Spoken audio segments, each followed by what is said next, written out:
સૃષ્ટિ પર પ્રકૃતિની અનમોલ ભેટ સોગાદનો અવિરત પ્રવાહ, જીવન સંજીવની જડીબુટ્ટીઓની ભરમાર, આયુર્વેદની સદીઓથી દેણ. આયુર્વેદમ. નમસ્કાર દર્શક મિત્રો, હું અશોક મોદી અને મારી સાથે એમડી ડૉક્ટર હરિકૃષ્ણાબેન ભટ્ટ આપનું સ્વાગત કરીએ છીએ કાર્યક્રમ આયુર્વેદમ સ્ત્રીરોગ અને સંતાન પ્રાપ્તિમાં.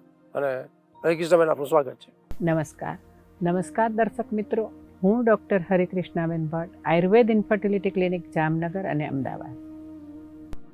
હરિકૃષ્ણાબેન, જે આજે એપિસોડમાં આપણે ટોપિક છે અને જે સવાલો છે, અને આઈવીએફને જે કરાવવાને લઈને જે બાબતો છે, જે બિફોર આઈવીએફ, આફ્ટર આઈવીએફ, એ કઈ બાબતો છે? તો દર્શક મિત્રો, હું આપને જણાવી દઉં કે આઈવીએફ શા માટે, એના ફેલિયર્સ એના માટે હોય છે, અને એમાં સાવધાનીઓ કઈ બાબતો રાખવી પડે એવી છે, સ્ટેપ બાય સ્ટેપ એમાં શું આપણે જોવાનું હોય છે, કઈ બાબતોથી વધારે તકલીફ થાય છે. અને આફ્ટરઓલ આપણે જોઈએ તો હરિકૃષ્ણબેન, એક મહિલાનું જે યુટ્રસ છે એ સારી પરિસ્થિતિમાં રહે છે, એક એવો પ્રયત્ન હોય છે. તો દર્શક મિત્રો, એના લઈને આપણે બિફોર અને આફ્ટર જે આઈવીએફની પરિસ્થિતિઓ છે એને લઈને આજે જે સવાલો છે આપના, એને લઈને ડિસ્કસ કરીએ. તો હરિકૃષ્ણબેન, આઈવીએફ શા માટે અને ક્યારે, આપણે કઈ રીતે બાબતની, અને આઈવીએફને કઈ રીતે લઈએ છીએ? અશોકભાઈ, બહુ જ સરસ વાત છે, કારણ કે દર્શક મિત્રો, હું આપને જણાવી દઉં કે છેલ્લા 35 વર્ષથી હું એક સબ્જેક્ટ સાથે કામ કરી રહી છું કે વંધ્યત્વ, અથવા તો જેને આપણે કહીએ છીએ ઇન્ફર્ટિલિટી. એવા નિસંતાન કપલ કે જે ઘણા બધા પ્રયત્નો કરે છે, ઘણી બધી પેથીઓમાં સારવાર લઈ આવ્યા પછી જ્યારે એક ફરી અમારી મુલાકાત લે છે અને પછીના જે એ લોકોના જે અનુભવો છે, એ લોકોની જે વેદનાઓ છે, એ લોકોની જે મનોવ્યથા છે, એને જ્યારે નજીકથી અમારી ટીમે જોઈ છે, ત્યારે મને એમ થયું કે આ એક એવો મુદ્દો છે કે જે અત્યારે હાલની અંદર, અશોકભાઈ, બહુ જ સામાન્ય વાત છે. બિલકુલ. 10 વર્ષ પહેલાં એક એવું હતું કે આઈવીએફ એટલે તો ઘણા બધા પ્રોબ્લેમ્સ હોય તો જ આઈવીએફમાં જવાય. આજકાલ એવું થઈ ગયું છે કે જે રીતે મેટર્નિટી હોમ, જે રીતે ગાયનેકના હોસ્પિટલ, જે રીતે એમ્બ્રિયોલોજિસ્ટ અથવા તો નાના બાળકોના હોસ્પિટલ હોય, હાર્ટ સ્પેશિયાલિસ્ટના હોય, એ જ રીતે ગલીએ ગલીએ, ખૂણે ખૂણે આઈવીએફ સેન્ટર ઊભા થઈ ગયેલા છે. આઈવીએફ કરાવવું, ન કરાવવું, કેમ કરાવવું જોઈએ, આ ઘણી બધી વ્યથાઓ હોય છે. પરંતુ આજના જે એક કેરિયર ઓરિએન્ટેડ નિસંતાન દંપતીઓ હોય છે, એ જ્યારે એક ડૉક્ટરની મુલાકાત લે છે અને કોઈ પણ વસ્તુ જાણ્યા વગર જ્યારે એક આઈવીએફ તરફ પ્રેરાય છે અને નસીબ સંજોગે કહો કે આઈવીએફ ફેલ જાય છે, પછીની જે એની એક જર્ની શરૂ થાય છે, એ ખરેખર પીડાદાયક અને યાતનાદાયક હોય છે. એટલે અશોકભાઈ, આપણે એ જાણવું, દરેક નિસંતાન દંપતીઓએ જાણવું બહુ જ જરૂરી છે કે આઈવીએફ કેમ, હે ને?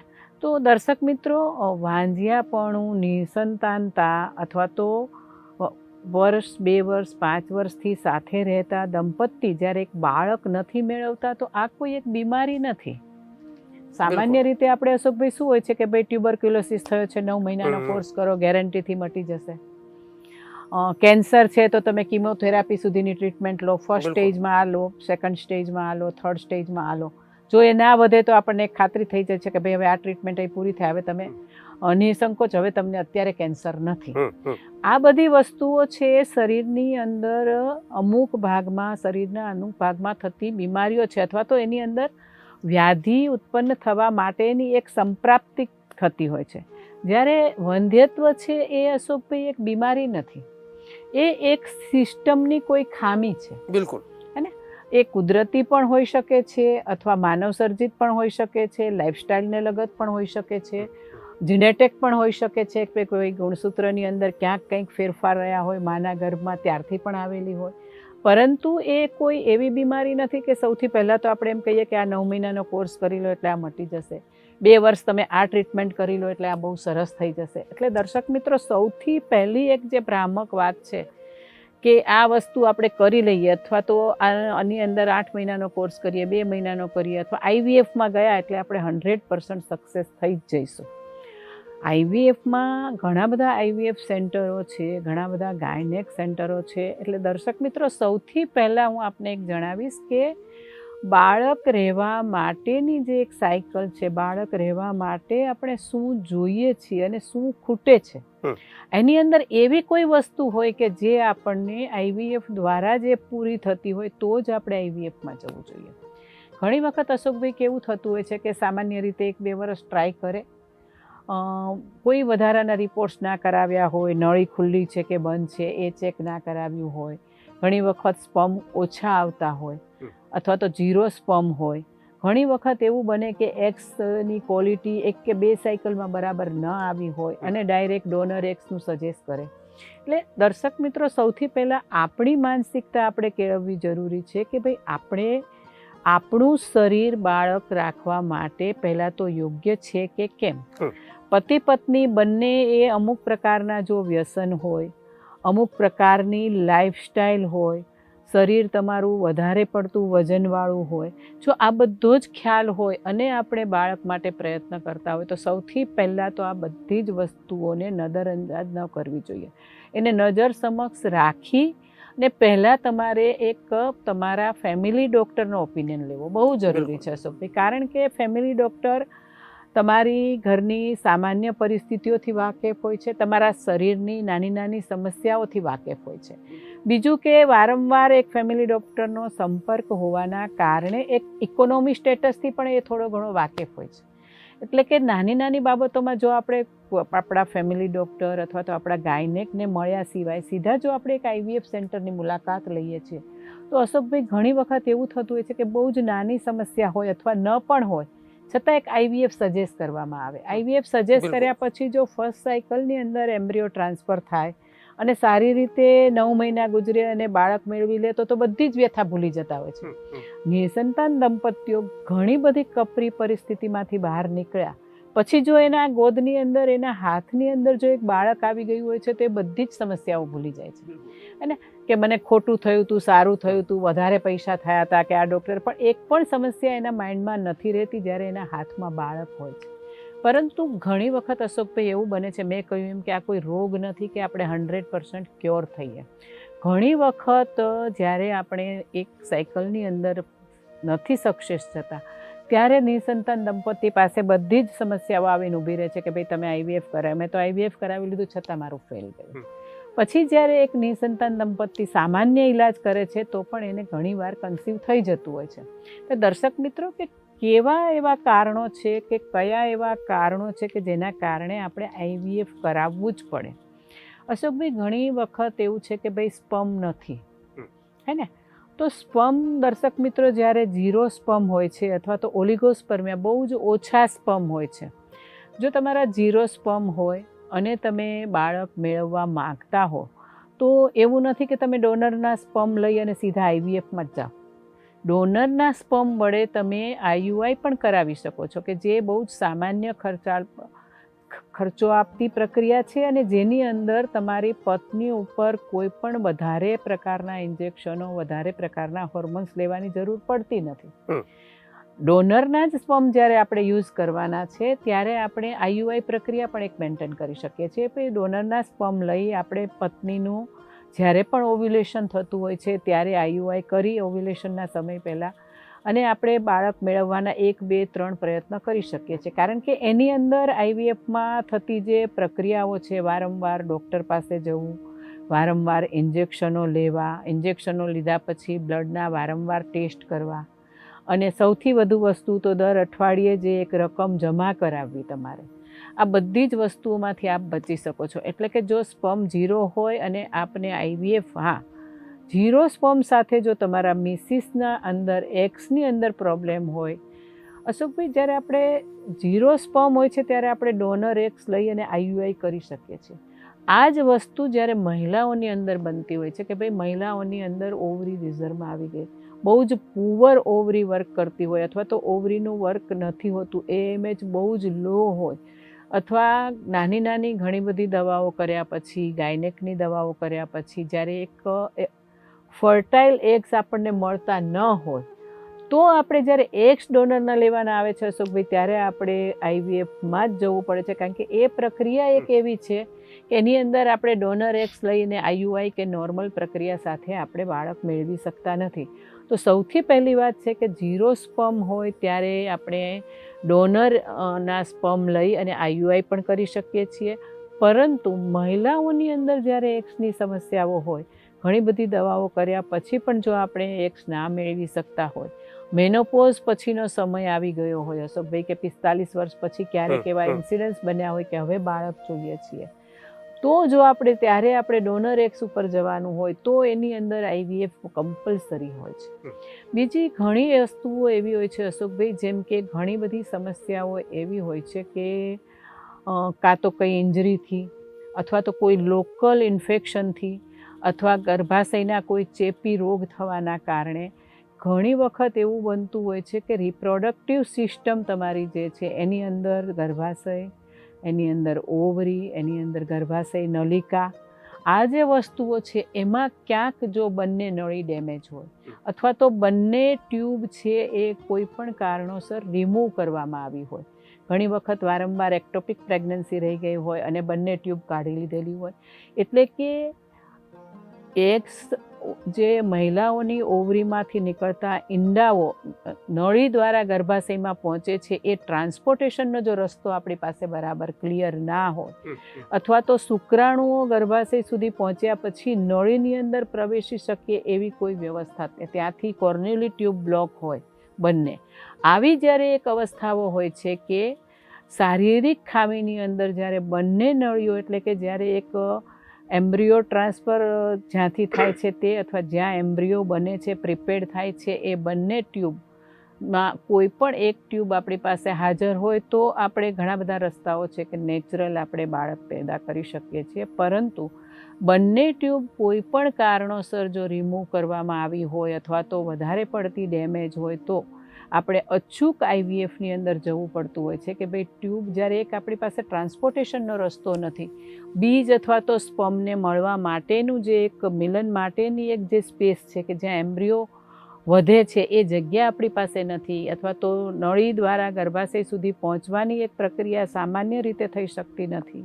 ઘણી વખત ટ્યુબ હોવા છતાં અશોકભાઈ ગર્ભાશયનો ટીબી થઈ ગયેલો હોય, સેક્સ ટ્રાન્સમિશન જે ડિસીઝ હોય છે એની અંદર કોઈ એવો ચેપી રોગ થયેલો હોય કે જેના કારણે ટ્યુબની અંદરના જે સિલિયાઓ હોય છે એ વર્ક નથી કરતા, ને એના કારણે ઘણી વખત એગ્સ નીકળ્યા પછી ટ્યુબની અંદર આવી જતું હોય છે, પણ એની અંદર એનામાં કોઈ પ્રક્રિયા થઈ શકતી નથી, કારણ કે ટ્યુબની અંદરના જે રિએક્શનો હોય છે, જે રિએક્ટિવિટી હોય છે એ નથી થતી. આવી જ્યારે વસ્તુઓ આપણને જાણવા મળે ત્યારે આપણે આઈવીએફ તરફ જવું જોઈએ. હરિકૃષ્ણબેન, તમે ખૂબ સુંદર વાત કરી અને બહુ વિસ્તારથી વાત કરી કે સૌથી પહેલાં તો જે availability of pregnancy in IVF એ કેટલી શક્યતાઓ છે એની વાત છે. બીજી તમે વાત કરી કાઉન્સેલિંગની, આમાં 3-4 સિટિંગ થતા હોય છે, હસબન્ડ વાઈફના એક કાઉન્સેલિંગ થતું હોય છે. મોર એવર કે હસબન્ડ વાઈફના પણ અલગ અલગ ટેસ્ટ, એના રિપોર્ટ્સ બધા થતા હોય છે. અશોકભાઈ, આ પ્રક્રિયા એક એટલી બધી ગૂંચવણ ભરેલી છે.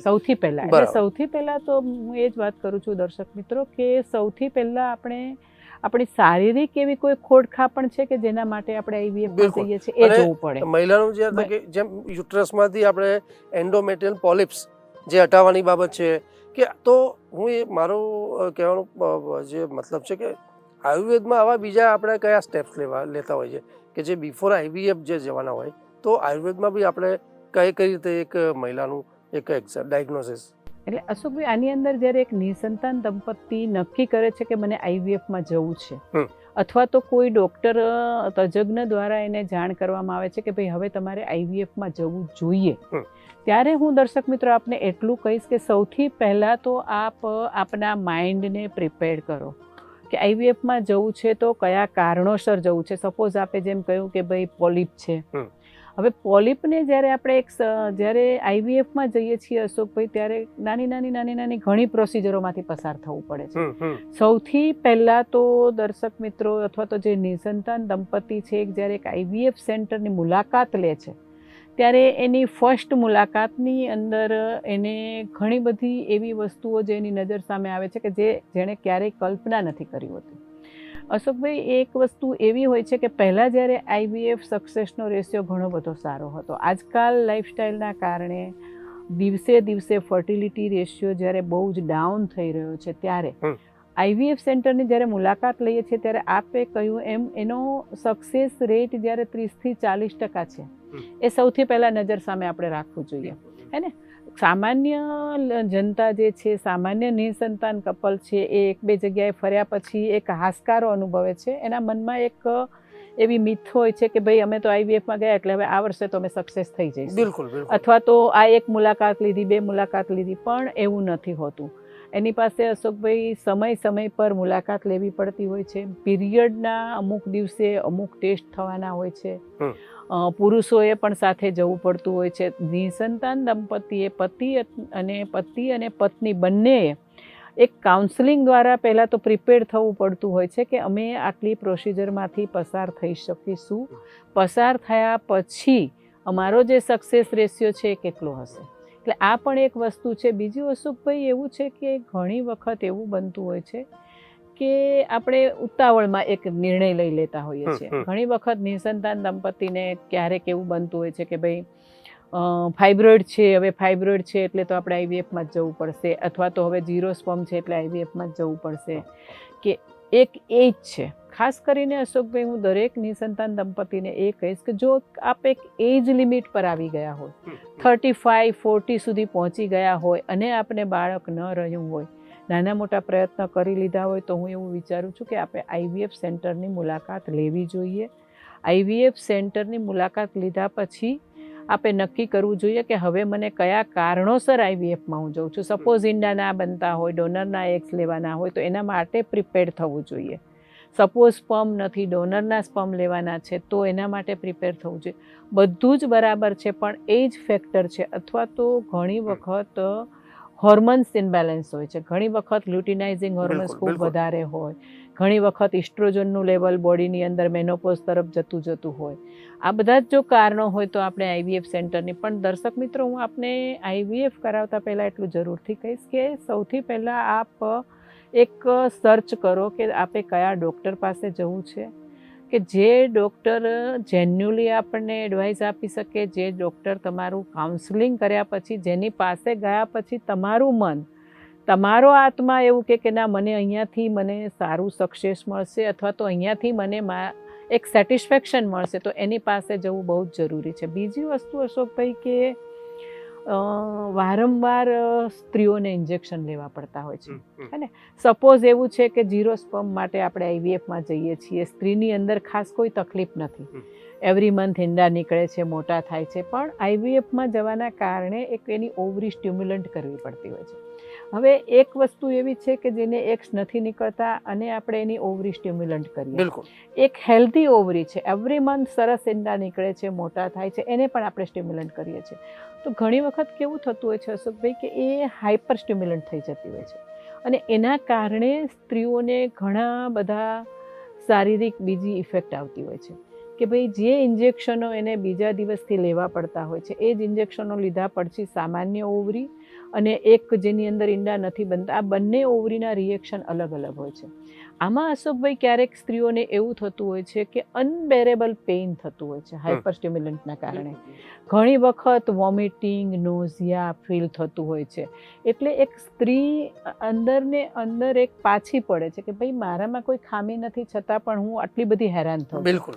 ઘણી વખત હોર્મોન્સના કારણે સડન બોડી વેઇટ વધી જતું હોય છે. મેં કહ્યું એમ, જો પહેલી સાયકલમાં સક્સેસ થઈ જતું હોય તો આ બધી જ વસ્તુઓ ભૂલાઈ જાય છે, પણ જો પહેલી સાયકલ ફેલ ગઈ તો આ બધી જ વસ્તુઓ પાછી નજર સમક્ષ આવે છે કે ભાઈ હજી ફરી મને તકલીફ તો નહીં થાય. અશોકભાઈ, આપણે જ્યારે એક ઓવરી સ્ટિમ્યુલન્ટ કરીએ છીએ ત્યારે એના માનસિક એક જે સંતુલન હોય છે, એક શારીરિકની તકલીફો સાથે એક માનસિક પીડા વધી જતી હોય છે. અનેક પ્રકારના અટવણો, ઘણી બધી સાંભળેલી વાતો, ઘણી બધી નેટ ઉપર સર્ચ કરેલી વાતો, આ બધી જ વાતો અને એક ડૉક્ટર પાસે ગયા પછી જે સત્ય સામે આવ્યું છે એ ઘણી વખત વાતચીતમાં કહેતા હોય છે કે અરે રે કમળાબેન કહે છે કે ના ના મને તો એક જ વખતમાં આઈવીએફ સક્સેસ થઈ ગયું. ના ના થાય જ છે. આઈવીએફમાં તમે જાઓ એટલે 2 બાળકો તો આવી જ જાય, તમારે તમને જોડિયા થઈ જ જશે. આ બધી જ વાતો જે મગજમાં ભર્યા પછી જ્યારે આઈવીએફમાં જઈએ ને ત્યારે સામેવાળા ડૉક્ટર જ્યારે કહે કે તમારા રિપોર્ટ્સ પ્રમાણે તમને 20% 40% જેટલા ચાન્સ છે અથવા આટલું કરવું પડશે. એક રેશિયો એવો હતો અશોકભાઈ કે આ જ મહિને ઈંડા પિકઅપ કર્યા, સ્પર્મ કલેક્શન કર્યું અને એનું એક એમ્બ્રિયો બનાવ્યું અને ટ્રાન્સફર કરી દીધું. હવેની જે એક પ્રોસેસ છે આખી ચેન્જ થઈ ગઈ છે. ઈંડા પિકઅપ કરતાં પહેલાં એને રેડી કરવામાં આવે છે, ઓવરી સ્ટિમ્યુલન્ટ કરવામાં આવે છે. ઈંડા જ્યારે એક પિકઅપ થાય છે ત્યારે સ્પર્મનું કલેક્શન કરવામાં આવે છે, એ રાખવામાં આવે છે. પરંતુ પછી એ જ વખતે એમ્બ્રિયો ટ્રાન્સફર કરવામાં આવતા નથી. એટલે ફરી પાછું બીજી સાયકલમાં લેડીને ફરી એક ઇન્જેક્શનો દ્વારા એની એન્ડોમેટ્રિયમ રેડી કરવામાં આવે છે, એનું ગર્ભાશય રેડી કરવામાં આવે છે. મહારાજા પધારે ગાદી રેડી કરવા માટે ફરી એ પાછા બધા જ ઇન્જેક્શનોમાંથી પસાર થવું પડે છે. એટલે જ્યારે એક નોર્મલ સ્ત્રીને પણ આમાંથી પસાર થવું પડતું હોય છે ત્યારે એક અઘરું પડી જતું હોય છે. એટલે દર્શક મિત્રો, આઈવીએફ કરાવવું બહુ જ સહેલું છે. આઈવીએફ કોઈ એવી વસ્તુ નથી કે જેની અંદર બહુ જ પેઇન થાય, સર્જરી કરવી પડે, એવું નથી. પરંતુ કોઈ બીમારીનો ઈલાજ આઈવીએફ નથી. માટે આઈવીએફ એટલે સ્યોરિટી, આઈવીએફ એટલે ગેરંટી સાથે બાળક થઈ જવા, આઈવીએફ એટલે આપણે જેવું ઈચ્છીએ એવું જ બાળક થવું, આઈવીએફ એટલે 2 સંતાનો એક સાથે જ થઈ જવા અથવા આઈવીએફ એટલે નબળા સંતાનો થવા. આ બધી જ જે ગેરસમજો છે એ ખરેખર બધી ગેરસમજ જ છે. આઈવીએફ કરાવવા ગયા પછી આપણે જ્યારે કાઉન્સેલિંગ કરીએ અને જે આપણી સામે વસ્તુ આવતી હોય છે એ વસ્તુઓ બધી સત્ય હોય છે. એના માટે એવું નથી કે આઈવીએફમાં ગયા એટલે આપણે કોઈ પણ પ્રકારનું શરીર હોય, ગમે તેટલી હેવી સમસ્યાઓ હોય અને આઈવીએફમાં સોલ્વ થઈ જશે. ના, આના પછીના એપિસોડમાં આપણે એ જરૂરથી જોઈશું કે આઈવીએફમાં જવા માટે આપણે કઈ રીતે પ્રિપેર થવું જોઈએ, કઈ રીતે આપણા શરીરને, કઈ રીતે આપણા રિપ્રોડક્ટિવ સિસ્ટમને આપણે બૂસ્ટઅપ કરવી જોઈએ, કઈ રીતે એને રિજ્યુવેનેશન આપવું જોઈએ. આના માટે આયુર્વેદ ક્યાં સુધી આપણને ઉપયોગી થાય છે. પુરુષોની અંદર પણ જે રિપ્રોડક્ટિવ સિસ્ટમ છે અથવા તો પુરુષોની અંદર જે હોર્મોન્સ છે, મેલ હોર્મોન્સ છે, એન્ડ્રોજન છે, ટેસ્ટેટોરોન છે, આના લેવલની અંદર ક્યાં સુધી આપણે આયુર્વેદિક દવાઓ દ્વારા ફેરફાર કરી શકીએ છીએ. અથવા તો આઈવીએફમાં જવા માટે 0 સ્પર્મની અંદર ટેસાથી જો આપણે બાળક લેવાનું હોય, ટેસા દ્વારા જો આપણે એક આઈવીએફ કરવાનું હોય તો આયુર્વેદિક ટ્રીટમેન્ટ ક્યારે, કેટલી અને કેટલા સમય સુધી લેવી જોઈએ, એ દરેક વસ્તુનો આપણે નેક્સ્ટ એપિસોડની અંદર વિચાર કરીશું. પરંતુ દર્શક મિત્રો, આઈવીએફ કરાવવા જવું એટલે 100% બાળક થઈ જવું એવું નથી. હા, પણ એક પોઝિટિવિટી સાથે આપ ચોક્કસ જાઓ કે મને આ તકલીફ છે અને મારે આઈવીએફ કરાવવું જ પડશે અને એવા ડૉક્ટરનું સિલેક્શન કરો કે જેના લેબની અંદર એક માતાના ગર્ભની અંદર જે બાળકને વ્યવસ્થા હોય છે, માતાના ગર્ભની અંદર જે રીતે બાળક હૂંફ મેળવે છે એ જ રીતની જો લેબની અંદર એ બાળક એમ્બ્રિયોને જો વ્યવસ્થા હોય તો જ આપણે એ પ્રકારની લેબ સિલેક્ટ કરો તો મને લાગે છે કે આઈવીએફ ફેલ થવાના ચાન્સ પણ ખૂબ જ ઓછા રહેતા હોય છે. હરિકૃષ્ણબેન, આપનો ખૂબ ખૂબ આભાર કે દર્શક મિત્રો જે સવાલો હતા કે આઈવીએફમાં જવા માટે અથવા તો આઈવીએફમાં જતાં પહેલાં જે બાબતો સાવધાની રાખવાની છે અથવા તો જોવાની છે, ડૉક્ટર્સ પોઈન્ટ ઓફ વ્યૂ હોય કે દંપતી પોઈન્ટ ઓફ વ્યૂ હોય, એના ટેસ્ટ કરવાની બાબત હોય કે બીજા કેર કરવાની બાબત હોય કે આઈવીએફને આખું એક સમજવાની જે જરૂર છે અને એને કઈ રીતે એક સક્સેસફુલી એને એક ટર્નઆઉટ કરવું ડૉક્ટર્સ પોઈન્ટ ઓફ વ્યૂ અને આપના તરફથી પણ, તો એ આખી વિસ્તારથી આજે ચર્ચા કરી છે. નેક્સ્ટ એપિસોડમાં હજી પણ આમાં કેટલાક સવાલો આપણા બીજા લેવાના બાકી છે અને આઈવીએફ પછી જે બાબતો છે એમાં શું ધ્યાન રાખવાનું છે એની લઈને પણ આપણે ચર્ચા કરીશું. તો દર્શક મિત્રો, આ મુદ્દે આપના કોઈ પ્રશ્નો હોય તો હજી પણ આપણે 1-2 એપિસોડ વધારે કરીશું. આપ સ્ક્રીન ઉપર જે નંબર છે એની પર આપના પ્રતિભાવ, આપના સવાલો ચોક્કસપણે મોકલી આપજો, આપણે સમાધાન કરીશું. હરિકૃષ્ણબેન સાથે અત્યારે રજા આપશો. નમસ્કાર. નમસ્કાર દર્શક મિત્રો, આઈવીએફ કરતાં પહેલાં અને આઈવીએફ નિષ્ફળ ગયા પછી આયુર્વેદ ક્યાં અને કેટલા અંશે, એના માટે જોડાઈ રહો અમારી સાથે નેક્સ્ટ એપિસોડમાં. આયુર્વેદે ઝીલ્યો પડકાર, હર ઘર બાળગોપાલ. ધન્યવાદ. નમસ્કાર.